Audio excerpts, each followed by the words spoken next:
Due amici si perdono camminando controcorrente lungo il corso del fiume Piave, incontrando luoghi incantevoli e persone straordinarie, dalla foce alla sorgente, dal parto al concepimento, quindi dalla laguna più bella del mondo, la laguna di Venezia, alle montagne più belle del mondo, le Dolomiti.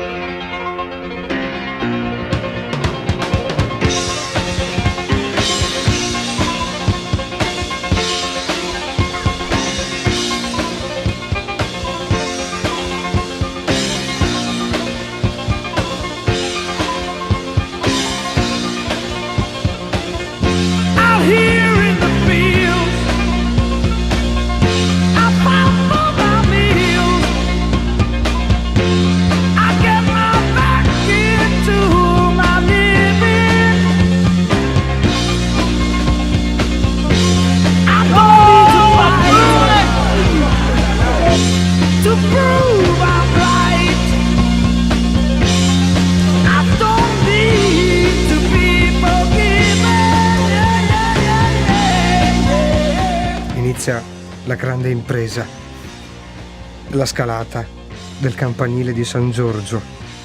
Andiamo, ragazzi.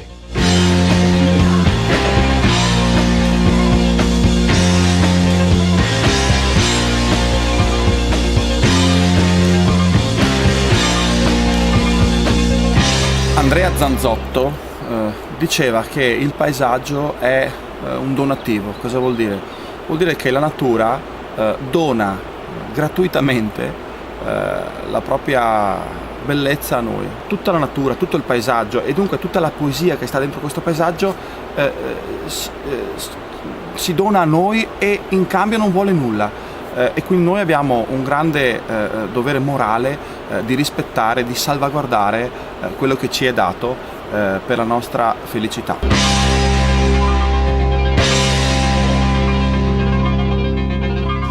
Lo scoop del millennio solo per Di Piave. Ernest Hemingway, perfettamente conservato nell'abbazia di Santa Bona di Vidor. È un miracolo. È un miracolo, che scrive il suo ultimo romanzo che Phil Fresh pubblicherà. Renato, grazie. Grazie Ernest. Renato Ernest Hemingway. Papa Renato. Papa Renato.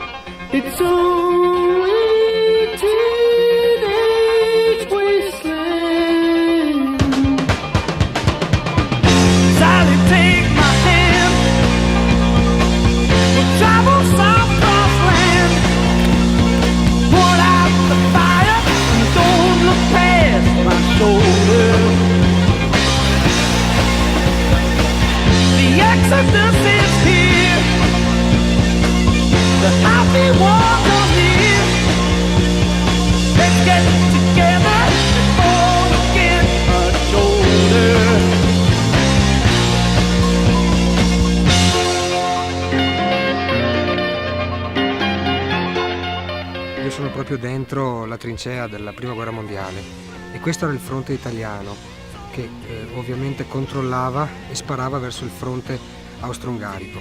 La memoria funziona veramente ed è efficace per gli individui, per le collettività e per le civiltà soltanto se tiene insieme l'impronta del passato con il progetto del futuro.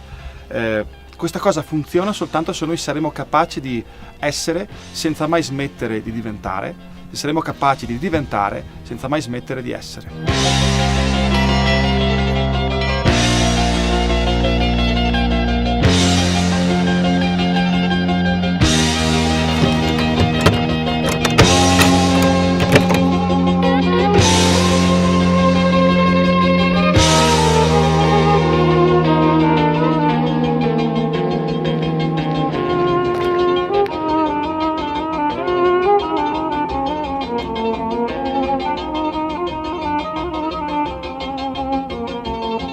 Questo è il monte da cui nasce il Piave. Il Piave è un fiume di pace, è un fiume che unisce, ha sempre unito e continuerà a farlo. E i viaggi sono fatti per unire le persone, per cucire, fondere relazioni, cogliere l'impronta del passato e gettare ponti per il futuro.